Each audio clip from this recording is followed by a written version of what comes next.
தினமலர்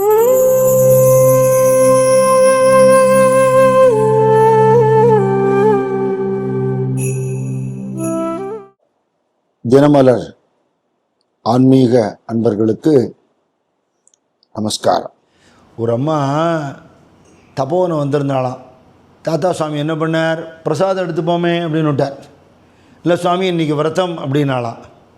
சிரிச்சுண்டே போன ஜென்மால் அதெல்லாம் நிறைய இருந்துட்டோம், அதனால தான் இங்கே வந்திருக்கோம், போகிறோம். ஒரு ஸ்லோகம் இருக்குதுக்க, சஜ்ஜன சங்கே சம்பிராப்தே சமஸ்த நியமேகி அலம். ஒரு மகான குருநாதனை நீ அடையிற மட்டுக்குந்தான் இவ்வளவு வருத்திக்கணும் ஒன்றை, அதுக்கப்புறம் போரும்பா, யூ ஹவ் டன். அதுக்கு எக்ஸாம்பிள் கொடுக்குறா. தாள விருந்தேனே கிம் காரியம் லப்யத்தே மலைய மாருதம். ஒரே புழுக்கமாக இருக்குது. ஒரு பனவோல விசிறி எடுத்து ஒருத்தன் விசிறிண்டான். அந்த காலத்தில் ஃபேன் ஏசியெல்லாம் கிடையாது இல்லையோ, விசிறி தானே வச்சு விசிறிப்பா. திடீர்னு ஒரு தென்றல் காற்று வீசுறது, இந்த விசிறி என்ன பண்ணுவான்? வச்சுடுவான். அது மாதிரி அடைய வேண்டியதை அடைஞ்ச பிறகு நீ செய்ய வேண்டியது என்னன்னு கேட்குறான். அப்படின்னா செய்யப்படாதுன்னு எக்ஸ்ட்ரீமாக புரிஞ்சிக்கக்கூடாது. அந்த குரு சொல்கிறபடி நீ நடந்துக்கோ, அது உனக்கு போரும். ரமண பகவான் இது இன்னொரு எக்ஸாம்பிளில் சொல்கிறார். லக்கேஜ் தூக்கின்னு வந்தப்பா ட்ரெயினில் ஏறிவிட்ட, அதுக்குன்னு ஒரு இடம் இருக்குது, அங்கே வச்சுடு. நான் தூக்கின்னு வந்த லக்கேஜ் நான் எப்படி அங்கே வைப்பேன்? நான் ஸ்டேஷனில் இறங்கணும் மட்டும் தலையிலே தூக்கிட்டு இருப்பேன். நீ முட்டாள் தானே. அதை சுமக்கிறதுக்கு தானே அவன் இருக்கா இல்லையா? அதனால் எல்லா நியமங்களும் தேவை. ஒட்ட ஒட்ட பட்டினி போட வேண்டிய அவசியம் இல்லை. நாம் சொல்கிறதுக்கு தெம்பு வேணாமா?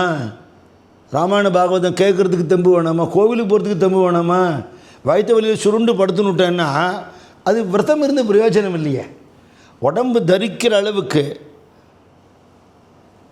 ஒரு அல்ப ஆகாரமோ பழமோ பாலோ சாப்பிட்றோம்.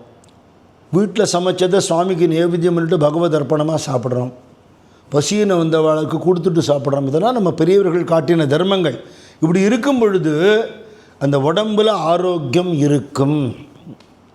இந்த உடம்பை காப்பாற்றுறதுங்கிறது எப்படி அப்படின்னா, வெறும் ஜிம்முக்கு போய் எக்ஸசைஸ் பண்ணுறதுன்னு மட்டும் சொல்லலை. நல்ல ஆகாரம் எடுத்துக்கோ. கோவில் கோவிலாக நடப்பா, நிறைய பிரதட்சணம் பண்ணுவாள். 108 பிரதட்சணம் அப்படிலாம் சுற்றுவா. இன்றைக்கி அதை பண்ணுறதை விட்டுட்டு நான் கிண்டலாக சொல்லுவேன், ஷூவை போட்டு நாயை வச்சுட்டு பார்க்கை சுற்றின்னு இருக்காங்க. கோவிலில் சுற்றினா புண்ணியமாவது கிடைக்கும். இப்போ நடக்கிற வேலை தான் நம்ம பார்க்குறோம் இல்லையா? நம்மளோட வே ஆஃப் லைஃப்லேயே இவ்வளவையும் வச்சுருக்கான். இப்போ உடம்பை தெய்வீகமாக பேண வேண்டும்னு சொல்கிறான்.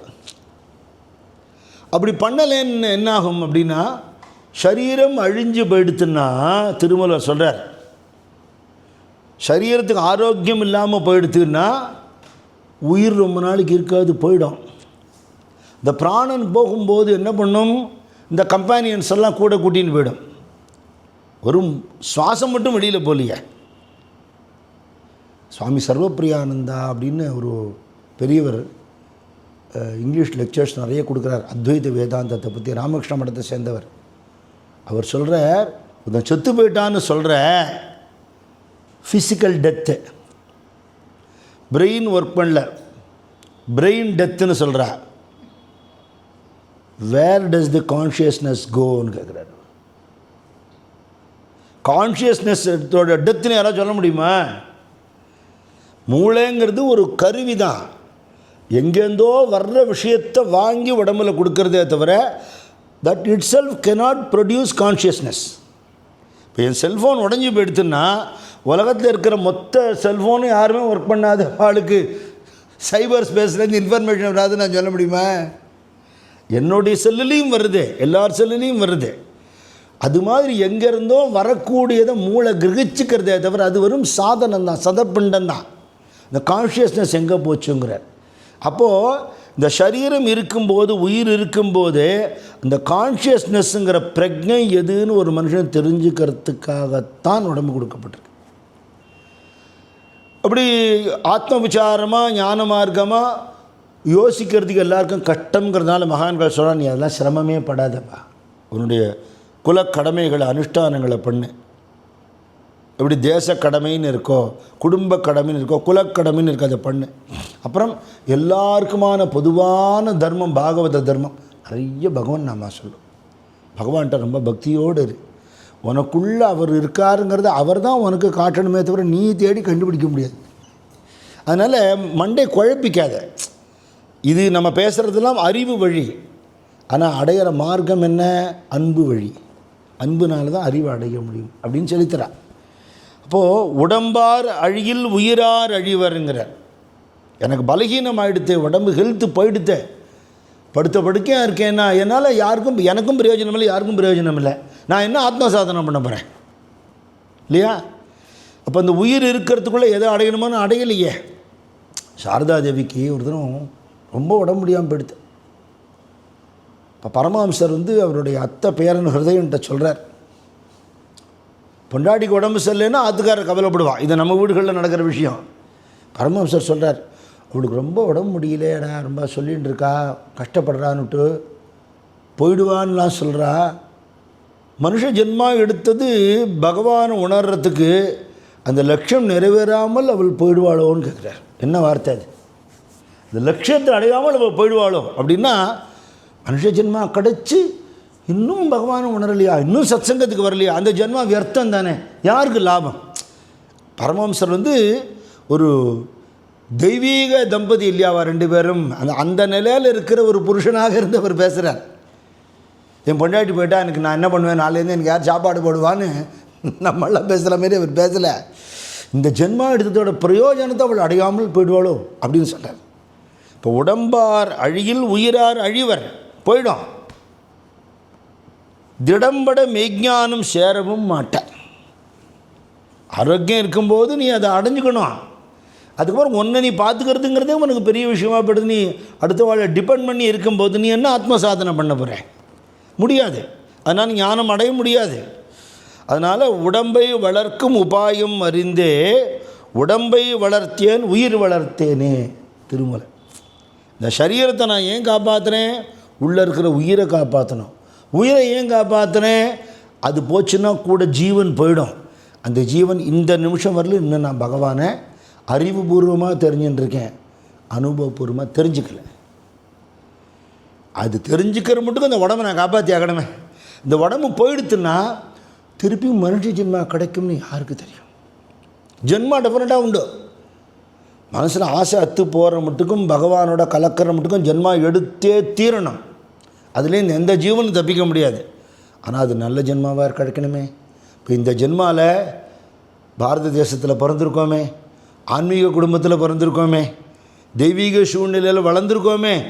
இப்போ விட்டுட்டோம்னா அடுத்தது எங்கே கிடைக்குமோ, யாராக கிடைக்குமோ தெரியாதே அப்படிங்கிற ஒரு பதபதப்பு, ஒரு பயம் இருக்கணும் இல்லையா? ஒரு பயம் இருக்கணும். அப்போ அந்த ஜீவன் மரணங்கிற அனுபவத்தை அடையிறதுக்கு முன்னாடி அது என்னென்ன விதமான தார்மீகமான வாழ்க்கை வாழ்ந்து தெய்வீக அருள் பெறணுமோ அதுக்கான முயற்சியில் ஈடுபடணும்னு சொல்கிறேன். அப்படி இருக்கும் பொழுது மரணத்தை மகோத்சவமாக மாற்றிக்கொள்வோம்னு ஞானானந்த சத்குரு சொன்னதை நான் ஏற்கனவே பலதினம் சொல்லியிருக்கேன். அது ஒன்று, மரணமில்லா பெருவாழ்வுங்கிற நிலையும் அடைய முடியும். ராமலிங்க சுவாமிகள் சொல்ல மரணமில்லா பெருவாழ்வு உண்டு அப்படின்னு சொல்கிறார். இவெல்லாம் சித்தியானதுக்கு அப்புறம் நிறைய பேருக்கு தரிசனம் கொடுத்துருக்கான். அதெல்லாம் சரித்திரத்தில் இருக்குது. விவேகானந்த சுவாமிகள் சித்தியாகி பல வருஷம் கழித்து அலிப்பூர் ஜெயிலில் அரவிந்தருக்கு தரிசனம் கொடுத்து அவருக்கு ஞானம் கொடுத்துருக்கார். அரவிந்தர் எழுதி வச்சுருக்கார். அதை சுதந்திர போராட்டத்தில் அரெஸ்டாகி உள்ளே போனவர் வெளியில் வந்தவுடனே ஆத்ம விடுதலைக்கு ஞானியாக போயிட்டார். கடைசியில் எத்தனையோ மகான்கள் சித்தியானவாளை பல நூற்றாண்டு கழித்து பார்த்தவாழ்லாம் இருக்கா. இங்கே சென்னையிலே கிண்டி கிட்டக்க ஒரு சுவாமிகள் ஒரு சித்த புருஷர். அவர் சாதாரணமாக எங்கேயோ ஒரு வெள்ளைக்காரண்ட சமயக்காரராக இருந்தவர். நேரம் கிடைக்கும் போதெல்லாம் பதிகங்கள் படிக்கிறதுன்னு ஆரம்பித்து ஞானசம்பந்த மூர்த்திகிட்ட பக்தி எத்தனையோ நூற்றாண்டுகளுக்கு முன்னாடி சிவஜோதியில் கலந்த ஞானசம்பந்தர் பிரத்யட்சமாக காட்சி கொடுத்தார் அவருக்குன்னு சரித்திரம் இருக்குது. சாத்தியம்தான். ஏன்னா மரணம் இல்லாத நிலைக்கு மனுஷால் போகவும் முடியும், போனவா திருப்பி காட்சி கொடுக்கவும் முடியும். அப்படி மரணத்துக்கு போன தன் கணவனை மீட்டு கொண்டு வந்த சாவித்திரியுடைய சரித்திரம் ரொம்ப பிரசித்தம், மகாபாரதத்தில் இருக்கிறது. சத்தியவான் சாவித்திரி சரித்திரம். மகாபாரதமே அதுக்கு வேதவியாசர் பஞ்சம வேதம்னு பேர் வச்சார். 4 வேதமாக பிரிக்கப்பட்டிருக்க வேதங்கிறது ருக்வேதம், யஜுர்வேதம், சாமவேதம், அதர்வ வேதம்னு சொல்கிறோமே, இந்த 4தோட சாரமும் இருக்கக்கூடிய 5வது வேதம். இதில் என்ன இருக்கோ அதெல்லாம் அதில் இருக்க. இந்த வேதத்தை படிக்கிறது, அத்தியனம் பண்ணுறது, அனுஷ்டானம் பண்ணுறது ரொம்ப கஷ்டம். இது எல்லாருக்கும் பண்ண முடியாதுங்கிறதுனால எல்லாருக்கும் உரியதில்லைன்னு வச்சுருக்கா. அது ஜாதினாலேயோ ஜெண்டர்னாலேயோ இல்லை பிரிவு, எல்லாராலையும் பண்ண முடியாது. இப்போது மிலிட்ரியில் போய் சேரணுமோ ஆசைப்படுறான், படிப்பு இருக்குது, ஆள் நல்லா இருக்கான், பார்க்குறதுக்கு ஆரோக்கியமாக இருக்கான், இத்தனை ஹைட்டு இத்தனை வெயிட் இருக்கணும், அது இல்லைன்னா சேர்க்க மாட்டான். வெயிட்டு கூட ஏற்றிக்கலாம், இறக்கிக்கலாம், ஹைட் என்ன பண்ண முடியும்? தேசபக்தி இருக்கலாம், உழைக்கணும்னு ஆசை இருக்கலாம், ஆனால் அதுக்கு கண்டிஷன்ஸ் இருக்குது. இந்த மாதிரி இருக்கிறவாள் தான் வரணும்னு இருக்கு. உடம்புல ஒரு கால் முடியல அப்படின்னா அவளெல்லாம் சேர்த்துக்க முடியாது. அது மாதிரி வேதத்துக்கு ஃபிசிக்கல் குவாலிஃபிகேஷன் இல்லை, மென்டல் குவாலிஃபிகேஷன். அவன் அந்த பலன் பூரா கிடைக்கணுங்கிறதுக்காக யார் வேணால் படிக்கலாம்ங்கிறதுக்காக எந்த குலத்தில் பிறந்தவாளும் படிக்கலாம், ஆண்களோ பெண்களோ எல்லாரும் வேத சாரத்தை தெரிஞ்சுக்கலாம்ங்கிறதுக்காகவே மகாபாரதத்தை எழுதினேன்னு வியாசர் சொல்கிறேன். பகவத்கீதையிலேருந்து விஷ்ணு சஹஸ்ரநாமம், சிவ சஹஸ்ரநாமம் தான் எல்லாமே அதில் தான் இருக்குது. அத்தனை உபகதைகள், அத்தனையும் நடந்த சரித்திரங்கள். அது மூலமாக பலவிதமான தர்மங்களை மகாபாரதம் 1,00,000 ஸ்லோகம், பாகவதம் 18,000 ஸ்லோகம், வால்மீகி ராமாயணம் 24,000 ஸ்லோகம், 1,00,000 ஸ்லோகம். இவர் சொல்ல சொல்ல விக்னேஸ்வர பகவான் எழுதினார்னு சொல்லக்கூடிய அந்த மகாபாரதம் தமிழில் எல்லோரும் படிக்கிறதுக்கு அந்த காலத்தில் ராஜாதி வியாசர் விருந்துன்னு எழுதினார். தமிழ் எளிமைப்படுத்தி கொடுத்தார். பிற்காலத்தில் சோ அவர்களும் ராமாயணம் பாரதமெல்லாம் நமக்கு எழுதி கொடுத்தார். தெரிஞ்சுக்கணும் நம்ம மக்கள் இதெல்லாம் இருக்குதுன்னு. அதில் நிறைய தர்மங்கள் சொல்லப்பட்டிருக்கு. அதில் பங்குனி மாதத்தில் ரொம்ப விசேஷமாக மாசி முடிஞ்சு பங்குனி பிறக்கும்போது இந்த சத்தியவான் சாவித்திரி சரித்திரம் தெரிஞ்சுக்கிறதும், சாவித்திரி கடைப்பிடிச்ச விரதத்தை கடைப்பிடிக்கிறதும் ஒரு வழக்கம். மரணிச்சு போன கணவனை கூட்டிகிட்டு வந்தாங்கிறது நினச்சி பார்க்க முடியாத விஷயம். அவள் ஒரு ரிஷி இல்லை, ஒரு தேவதா ஸ்திரீ இல்லை, ஒரு ராஜகுமாரி. ஆனால் எப்படி வாழணுமோ வாழ்ந்தால் தெய்வீக நிலையை அடைய முடியும். அடிக்கடி நாம் சொல்கிற திருக்குறள் தான், வையத்துள் வாழ்வாங்கு வாழ்வான் வானுரையும் தெய்வத்துள் வைக்கப்படும். எப்படி வாழணும்னு வேதம் சொல்லியிருக்கோம், மகான்கள் காட்டியிருக்காளோ அந்த சம்பிரதாயப்படி ஒருத்தர் வாழ முடிஞ்சால் அவளுக்கு they will have divine powers. தெய்வங்கள் அவட்ட பேசும். மகாராணி முரளிதர சுவாமிகளோட பாட்டில் தேவரும் தெரிவரே தெய்வமும் பேசுமாம் உலகம் வணங்கிடும் கீர்த்தனம் பாடீரே ஹரே ராம ராம ராம ஹரே ஹரே ஹரே கிருஷ்ண கிருஷ்ண கிருஷ்ணா ஹரே ஹரே. தெய்வம் பேசணும். இதெல்லாம் நடந்திருக்கு.